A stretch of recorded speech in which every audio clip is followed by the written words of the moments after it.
Olá, estamos de volta, iniciando agora o livro do profeta Isaías, o primeiro livro dos 16 autores que comentamos na aula passada. Esses foram os profetas que registraram as suas mensagens, e é sobre o primeiro profeta, e ele é descrito como um dos 4 profetas maiores, porque eles escreveram mais, né? Assim que a gente definiu, os profetas maiores são aqueles que escreveram mais, e os profetas menores foram aqueles que escreveram menos, são menores os seus livros e suas mensagens, né? Então, embora a gente fale de 16 profetas, 16 livros proféticos, mas nós temos um 17º livro, porque Lamentações de Jeremias é uma obra do profeta Jeremias, amém? Então, 16 livros proféticos falando diretamente do ministério profético de cada profeta, mas há um 17º livro, só para esclarecer, alguém pode ir lá contar os livros e entender que tem mais um livro. Então, explicando aqui que o 17º livro é Lamentações, amém? Então, sigamos o seguinte: Deus levanta esse ministério, como a gente viu. Esse ministério se levanta geralmente antes que algo mal aconteça a seu povo, né? É uma atalaia, é um grito, né? O profeta fala para chamar a atenção para o risco do juízo, amém? Eu convido agora para que façamos uma breve oração para iniciar a nossa aula. Oremos. Santo Deus e Pai, obrigado, meu Senhor, por esse momento, obrigado por essa aula, obrigado pelo momento e oportunidade de aprendizado, Senhor. Que o Teu Espírito seja conosco a partir de agora, Pai. Em nome de Jesus é assim que oro e te agradeço. Amém. Vamos lá.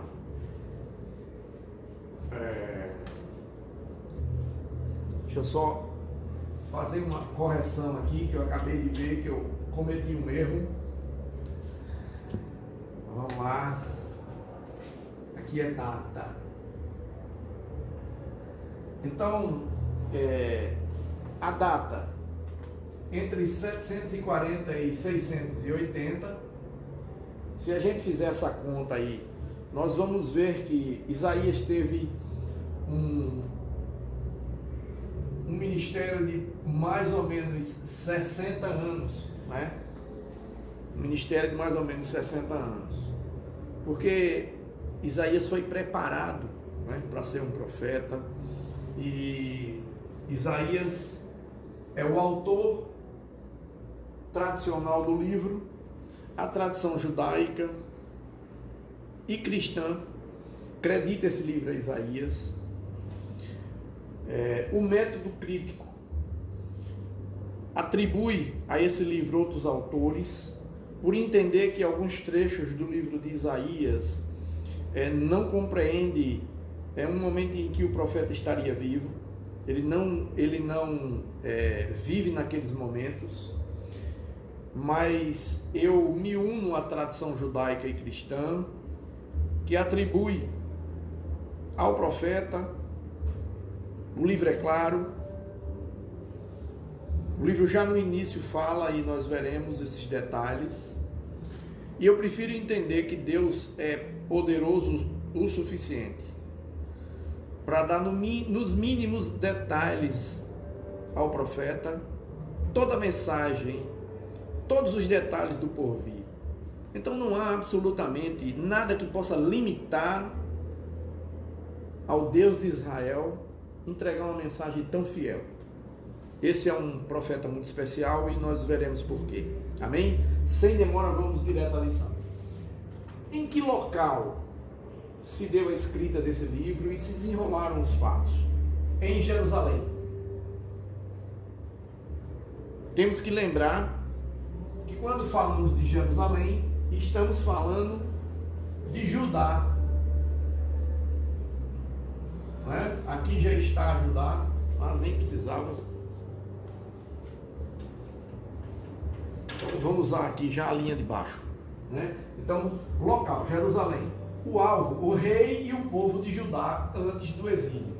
Como na aula anterior eu fiz uma panorâmica para que a gente entendesse que esses profetas viveram em tempos diferentes da história de Israel, alguns antes do exílio, outros durante o exílio e 3 deles no pós-exílio, onde o povo está retornando, né? Há um novo êxodo, né? A gente já estudou sobre isso, deu detalhes sobre esse retorno, né? Que é um povo novo, né? Não é o mesmo que volta. Então, vamos lá.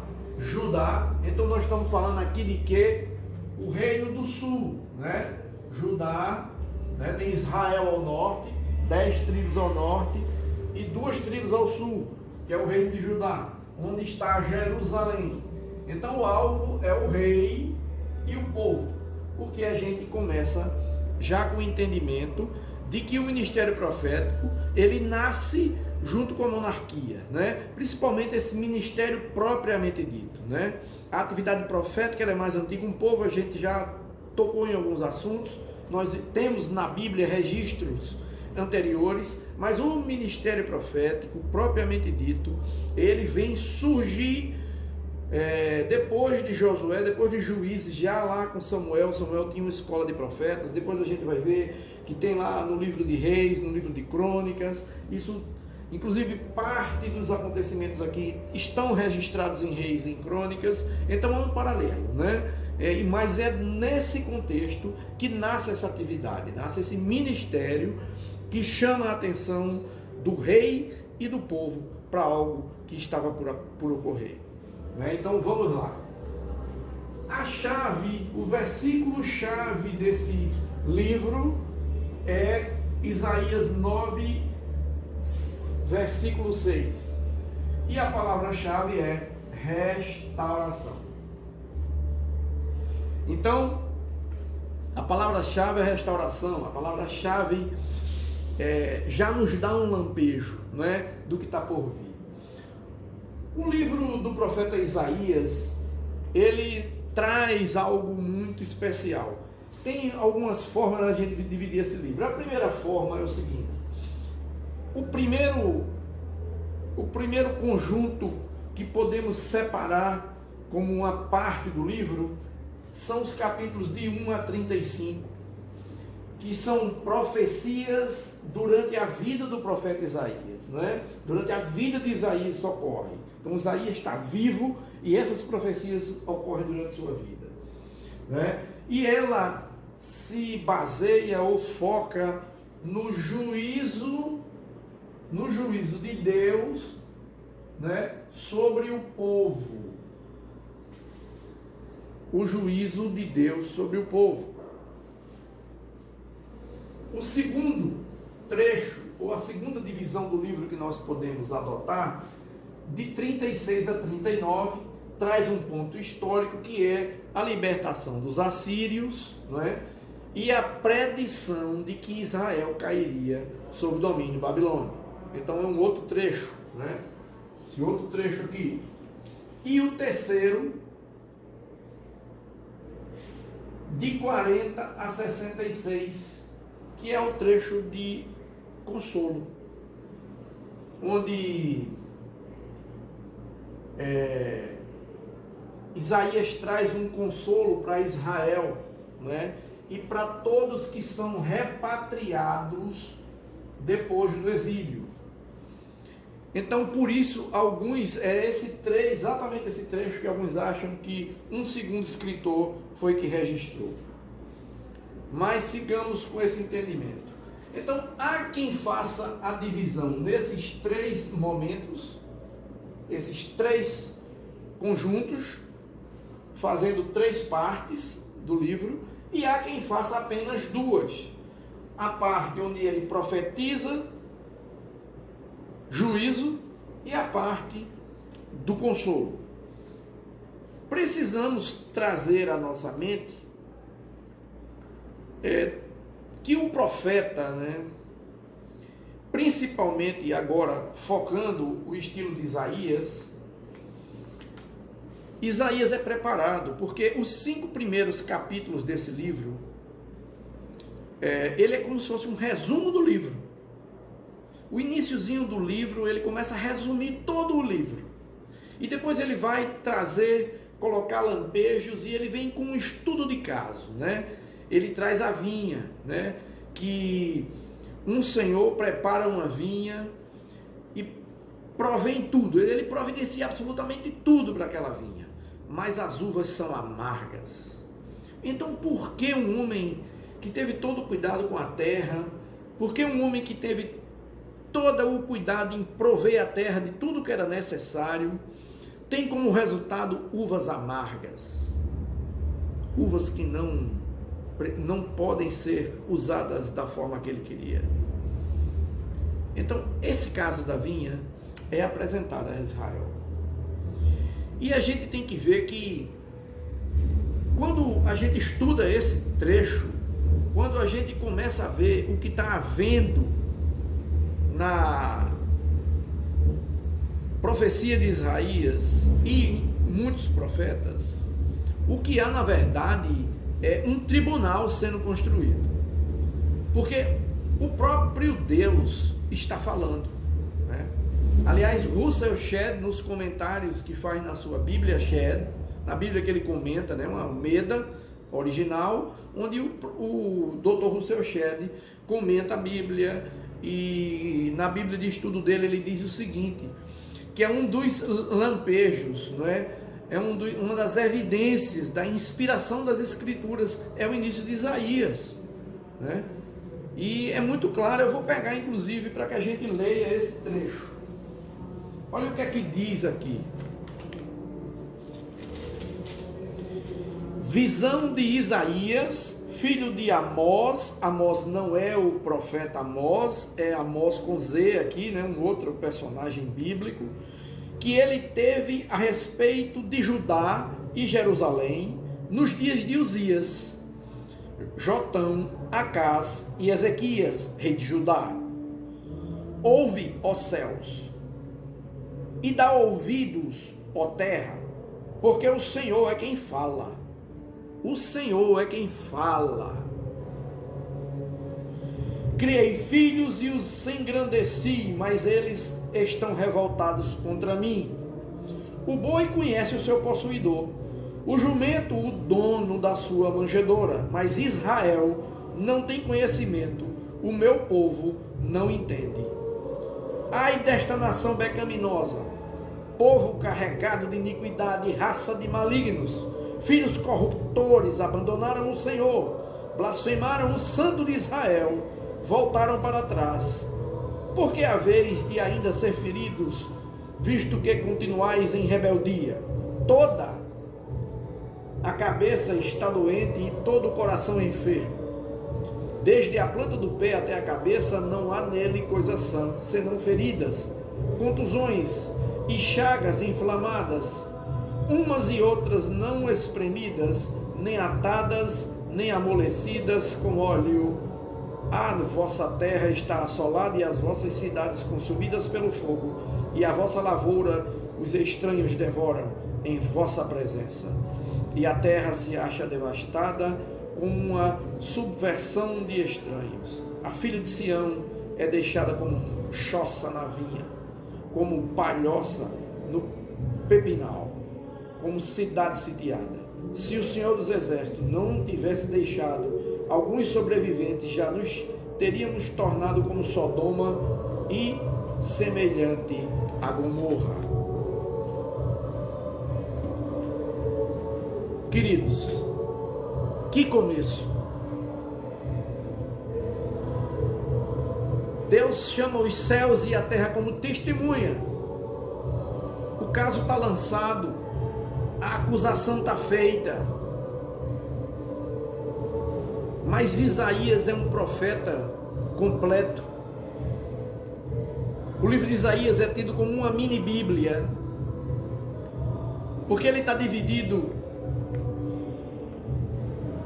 em 66 capítulos, assim como na Bíblia, mas é 39 e 27, os arranjos, como no Velho e no Novo Testamento.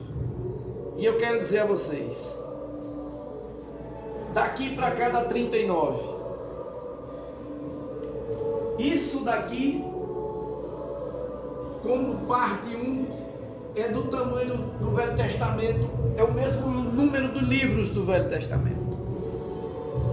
E daqui para cá, é do mesmo tamanho, é o mesmo número de livros do Novo Testamento. Então, por isso que é dito que é uma mini Bíblia.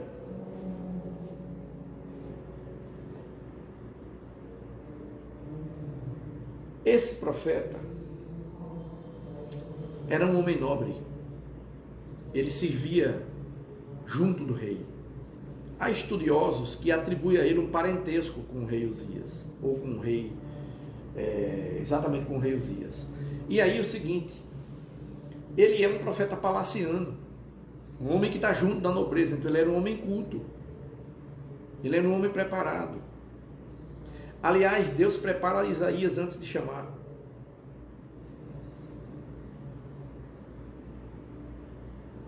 Esse livro é um livro de muita revelação. E ele é um livro que a revista traz uma frase que eu gostaria de ler para deixar registrado. Ele é um profeta que anuncia que o juízo é certo, mas que também consola ao profetizar uma salvação e o retorno do remanescente fiel à terra. Se não fosse o remanescente, o que seria de nós? Você vai ver que todo o Velho Testamento nós vamos ver que é o remanescente fiel, alguém que não se dobrou, alguém que não se vendeu. Mas há algo especial no livro de Isaías para a gente ver, porque ele é pregador, ele é teólogo, né? Isaías é um homem reformador, estadista, é atribuída a ele tanta qualidade para que a gente possa entender a dimensão e da importância desse profeta. Ele é um profeta messiânico, ele descreve o Messias como nenhum outro. O livro dele vai ser repleto de citações do Santo de Israel, né? Ele vai falar isso.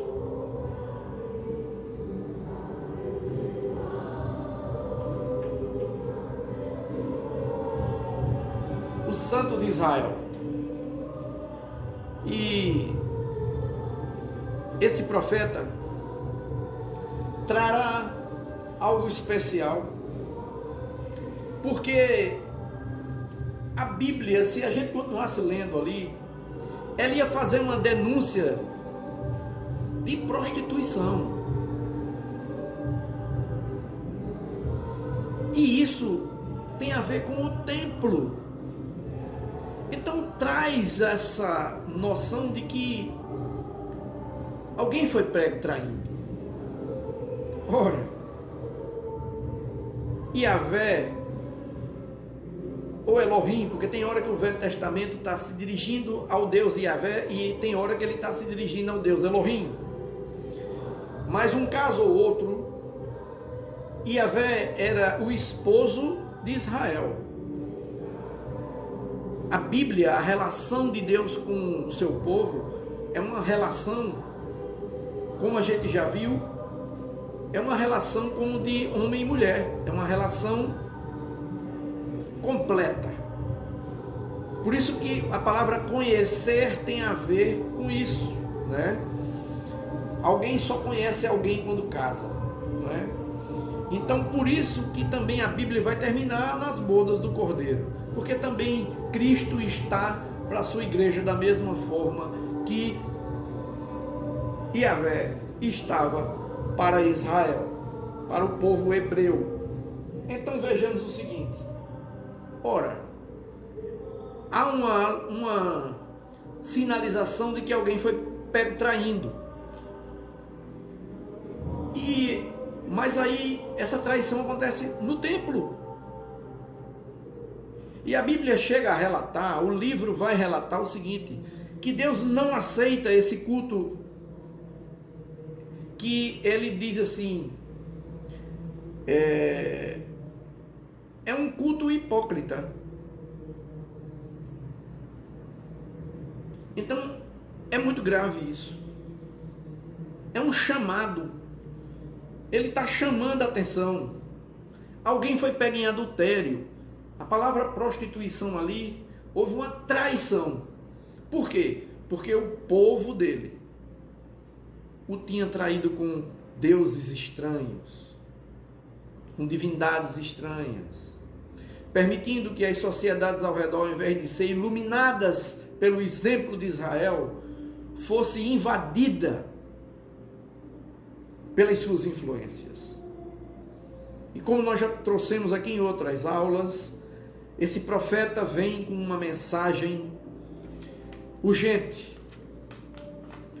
Mas antes disso tudo acontecer, porque eu estou falando do início do livro, que resume a história do que está por vir, a história que vai ser detalhada, Isaías é preparado. E quando registra o seu chamado, Isaías, que olhava para o povo, porque entendeu a mensagem, olha para si. E ele diz: ai de mim. Ai de mim.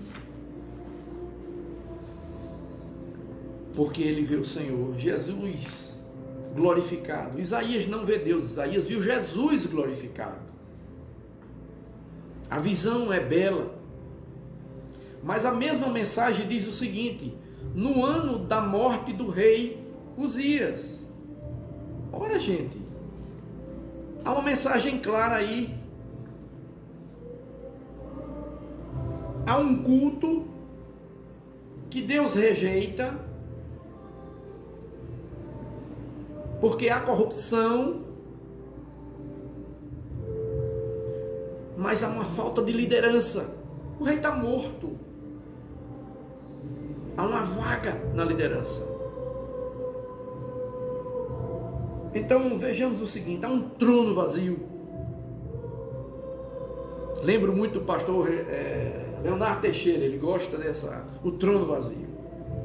Falta liderança. Quando falta liderança, falta referência.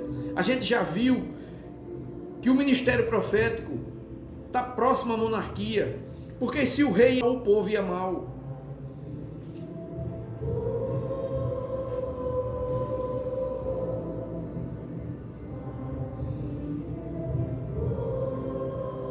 Queridos, esse livro vai nos chamar a atenção. Esse livro vai nos trazer a lembrança que o tribunal está formado, que a acusação está feita e que nós somos culpados. Mas não tem sentença,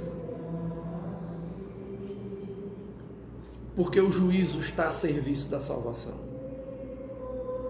Porque a vontade de Deus é restaurar. O que mais Deus queria era não cumprir esse juízo. O que mais Deus queria era que as profecias não se cumprissem. Porque Deus queria que seu povo viesse, voltasse para Ele, entendesse a necessidade de santificação. Porque Deus tinha que zelar pela sua palavra e muito mais pela sua santidade. Por isso que a gente não entende o juízo. Se eu vou diante de Deus que é puro, a minha impureza vai contrastar com a pureza de Deus.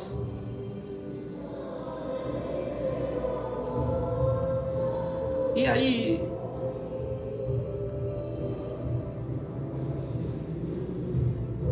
Deus, para zelar pela sua santidade, Ele tem que exercer juízo. Amém? Então que a gente possa entrar nesse livro, tendo em mente que havia aqui um trono vazio, uma necessidade de referência, uma necessidade de liderança. É tempo de ser referência, não é?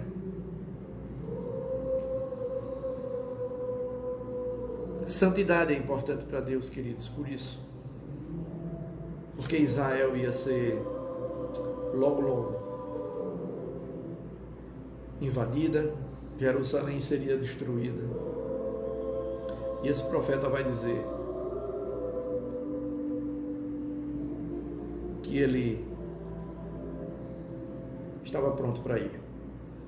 Depois que Deus o purifica, depois que ele diz, ai de todos, mas por fim ele diz, ai de mim, que sou um homem de lábios impuros e habito no meio de um povo de impuros lábios.